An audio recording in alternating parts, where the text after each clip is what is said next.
आदाब, नमस्कार, good evening. कैसे हो आप सब? उम्मीद अच्छे होंगे।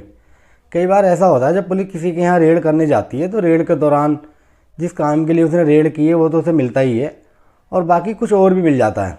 तो आज की कहानी भी ऐसी ही है। कहानी लगभग 1 साल पुरानी है। तो आइए शुरू करते हैं। छत्तीसगढ़ में एक जगह है बिलासपुर, और बिलासपुर में ही एक जगह है उसलापुर। उसलापुर पुलिस स्टेशन को सूचना मिलती है कि कुछ लोग यहाँ पर गैर कानूनी तरीके से नकली नोट छापने का धंधा कर रहे हैं। पुलिस जांच करती है तो जांच के दौरान पुलिस को पता लगता है जो ये नकली नोट छापे जा रहे हैं ये यहीं छापे जा रहे हैं, कहीं बाहर से नहीं आ रहे। उसके बाद पुलिस की जांच जारी रहती है। जांच के दौरान एक शख्स का नाम सामने आता है और उस शख्स का नाम होता है पवन। अब पुलिस उसके बाद उसके ऊपर जीरोइन करती है, और जब जीरोइन करती है तो पता लगता है कि ये जो पवन है इसकी यहीं उसलापुर में ही फ़ोटोग्राफी की शॉप है, और फोटोग्राफी की शॉप पर ही ये उसी की आड़ में नकली नोट छापने का धंधा कर रहा है। उसके बाद पुलिस एक दिन पवन के यहाँ पहुँचती है सुबह सुबह रेड करने के लिए। तो जब पवन पुलिस को देखता है तो घबरा जाता है। उसके बाद पुलिस उसके घर की तलाशी लेती है, और तलाशी के दौरान पुलिस को उसके घर से नकली नोट छापने का पेपर, इंक, कुछ कैमरे और प्रिंटर वगैरह मिलते हैं। तो पुलिस समझ जाती है कि नकली नोट छापने का ही सामान है। उसके बाद पुलिस उसके घर की और तलाशी लेती है। जब तलाशी लेती है तो एक रूम में जाती है। उस रूम में काफ़ी अंधेरा होता है और गेट लगा हुआ होता है। पुलिस से कहती है इसे खोलो। जब उसे खोलते हैं तो उसके अंदर पुलिस देखती है कि सैनिटरी का काफ़ी सारा सामान रखा हुआ होता है। जब देखती है कि और उसके अंदर एक वाइट कलर की सिंटैक्स भी रखी होती है, पानी की टंकी, जिसमें आमतौर पर टेरिस पर रख के पानी को स्टॉक किया जाता है। उसके बाद पुलिस से पूछती है कि तुमने ये सिंटैक्स यहाँ क्यों रख रखी है? तो ये कहता है कि ये घर में काम चल रहा है तो इसी दौरान इसलिए रख रखी है, और जब काम ख़त्म हो जाएगा इसे टेरिस पर रखवा देंगे। पुलिस देखती है कि काम इसके घर पर काम भी चल रहा होता है। तब पुलिस उस सिंटैक्स को जब चेक करती है तो चेक करने के दौरान देखती है कि वो हिलती नहीं है, वजन होता है उसके अंदर। तो पुलिस पूछती है कि इसके अंदर कुछ भर रखा है कि जो ये इतनी वजन हो रहा है, ये हिल भी नहीं रही? तो ये कहता है कि ना मैं मज़दूरों के लिए पानी भर रखा ताकि वो अपने काम करने के दौरान यहाँ से पानी ले सकें। मगर पुलिस देखती है कि नीचे भी पानी का इंतजाम होता है और वो पानी लेने के लिए बार बार ऊपर आएंगे। पुलिस को कुछ शक होता है। अब वो जब सिंटैक्स को खोलती है तो खोलने के बाद उसके अंदर बहुत सारी पन्नियाँ होती हैं बड़ी बड़ी। उन पन्नियों को बाहर निकालती है। निकालने के बाद देखती है उसके अंदर पानी भरा होता है। अब पुलिस सोचती है कि हो सकता है नकली नोट छापने का सामान उन्होंने पानी के अंदर दुबका रखा हो। अब वो जब उसे पानी को चेक करते हैं तो उन्हें कुछ पॉलीथीन सी नज़र आती है। और वो एक पॉलीथीन को बाहर निकालते हैं, उसमें कुछ वजन होता है। अब जब वो देखते हैं कि उसकी जो जो भी सामान उस पन्नी के अंदर है उसकी पैकिंग बहुत अच्छे तरीके से की गई है ताकि वो पानी में भीगे ना।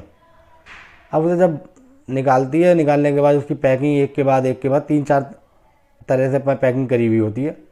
अब पुलिस सारी पैकिंग को खोलती है और खोलने के बाद देखती है उसके अंदर एक टाइल काटने का हैंड ग्राइंडर निकलता है। पुलिस पूछती है कि तुमने हैंड ग्राइंडर को 3-4 बार पैकिंग करके रख रखा है? तो ये कहता है कि मैं तो यहाँ कभी कभी आता हूँ, हो सकता है ये मज़दूर का हो, मेरा नहीं है। उसके बाद पुलिस और देखती है पानी के अंदर कभी कुछ और मिल जाए। जब वो देखती है तो एक पन्नी और उसके हाथ लगती है। अब वो इस पन्नी को बाहर निकालती है। निकालने के बाद देखती है उसकी पैकिंग ऐसी ही होती है, 3-4 बार तय लेयर लगा के उसकी पैकिंग की होती है। अब पुलिस उस पन्नी को भी खोलती है। अब जब उस पन्नी को खोलती है तो खोलने के बाद जो उसके अंदर निकलता है पुलिस को देख के होश उड़ जाते हैं। उस पन्नी के अंदर होता है इंसानी मांस, हाथ, पैर और जिस्म के कुछ टुकड़े। अब उसके बाद पुलिस पूरी टंकी को ही पलट देती है, और पलटने के बाद उसके अंदर 4 पॉलीथीन और निकलती हैं। उनको बाहर निकालती है, उनकी भी पैकिंग ऐसी ही होती है। और उनके निकालने के बाद जब देखती है उन 5 पन्नी के अंदर इंसानी मांस के टुकड़े होते हैं। अब पुलिस पवन को अपने गिरफ्त में लेती है और लेने के बाद उन पन्नियों को लेके पोस्टमार्टम के लिए भेज देती है, और इसे लेके थाने आ जाती है पवन को लेके। और लाने के बाद इसे सख्ती के साथ जब इसे पूछताछ करती है तो ये मुँह नहीं खोलता अपना। ये एक ही बात कहता है कि मेरे बहुत सारे दुश्मन हैं, हो सकता है ये उन्होंने रख दी हो, घर में काम भी चल रहा है, कोई पीछे से आकर रख गया और मैं भी यहाँ कभी कभी आता हूँ। पुलिस सोचती है कि हो सकता है कि इसे इस बारे में कुछ जानकारी ना हो। फिर भी पुलिस कहती है कि चलो इसकी पवन की एक बार कुंडली खंगालते हैं, ये है क्या। जब उसकी कुंडली खंगालते हैं तो पता लगता है कि ये आज से लगभग 10 साल पहले 2013 में इसकी शादी हुई थी एक लड़की से, और उस लड़की का नाम होता है सती साहू। और शादी लव मैरिज होती है। दोनों के परिवार को पता लगता है, पता लगने के बाद इन दोनों की शादी करा देते हैं। और शादी के बाद इस कपल को 2 बच्चे होते हैं, एक 5 साल का और एक 7 साल का। उसके बाद पुलिस और पता करती है तो पता लगता है कि कोरोना काल के दौरान इन दोनों मियाँ बीवी के रिश्तों में ना खटास आनी शुरू हो गई थी, और पवन को ऐसा लगता था कि मेरी बीवी का किसी और के साथ अफेयर चल रहा है। इस बात को लेकर भी ने इनमें आपसी काफ़ी झगड़े होते थे, और सती साहू को ये भी पता लग गया था कि पवन कोई गैरकानूनी काम कर रहा है। उसके बाद पुलिस उसके पास जाती है, इसके परिवार वालों के पास, पवन की, और वहाँ जाके देखती है कि दोनों बच्चे वहीं होते हैं। और उसके परिवार वालों के लोगों से पूछती है कि वो कहाँ हैं, तुम्हारी वो कहाँ है बहू। तो वो उसके बारे में कोई जवाब नहीं देते। उसके बाद पुलिस सती साहू के मैके पहुँचती है, और वहाँ पहुँचने के बाद उनसे पता करती है कि तुम्हारी बेटी कहाँ है सती साहू। तो वो बताते हैं कि हमने 6 जनवरी तो हमारी लास्ट बात हुई थी उससे फ़ोन पे, और उससे पहले हमारी उसके बाद हमारी उससे कोई फ़ोन में बात नहीं हुई, और लास्ट बार हमने उसे 2022 दिसंबर में हमारे यहाँ एक बर्थडे पार्टी थी उसमें देखा था। उसके बाद ना तो हमने उसे देखा है और ना ही उससे हमारी 6 जनवरी के बाद फ़ोन पर कोई बात हुई है। उसके बाद पुलिस कहती है चलो इस पवन से पूछताछ करते हैं। अब फिर पुलिस पवन के पास आती है, और आने के बाद इससे पूछताछ करती है। तो ये एक और नई कहानी सुनाता है। ये कहता है कि मेरी जो वाइफ है सती साहू, उसका किसी और के साथ अफेयर चल रहा था, और वो किसी के साथ भाग गई। और ये बात सबको पता होती है कि वो सबको यही बात कहता है कि मेरी बीवी जो किसी और के साथ चली गई। तो उसके बाद ये कहता है कि मैंने दोनों बच्चों को अपने पिता के यहाँ भेज दिया था। पुलिस कहती है कि तुम्हें कंप्लेंट करनी चाहिए थी। तो ये कहता मैंने कंप्लेंट इसलिए नहीं की ताकि बदनामी ना हो। अब इसी दौरान एक टीम और जांच कर ही रही होती है। तो जांच के दौरान पुलिस को ये पता लगता है, दूसरी टीम को, कि जो पवन के यहाँ से जो पन्नी और डक्टिंग टेप और सिंटैक्स वगैरह मिली है, ये इसने 6 जनवरी से पहले पहले खरीदी है। तो पुलिस कहती है कि जो इनने पन्नियाँ खरीदी हैं वही पन्नियाँ इसके घर से भी मिली हैं, इंसानी मांस भी मिला है, इसकी बीवी भी गायब है। अब इससे सख्ती के साथ पूछताछ करते हैं।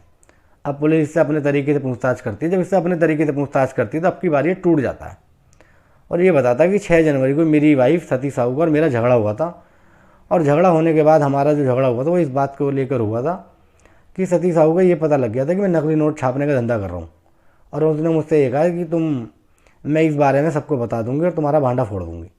और मैं डर गया कहीं ऐसा ना हो कि सबको पता लग जाए और मैं पकड़ा जाऊँ। इस वजह से हमारा झगड़ा हुआ और मैंने उसका गला दबा दिया। गला दबाने के बाद उसकी मौत हो गई, और मौत होने के बाद मैंने सोचा अब इसका शव को मैं कैसे करूँ, कहाँ इसे ठिकाने लगाऊँ। इसी दौरान दिल्ली के अंदर एक शारदा और एक आफ्ताब वाला केस हुआ था, जिसमें आफ्ताब छोटे छोटे टुकड़े करके पॉलीथीन में रख के एक एक करके फेंकने जाता है।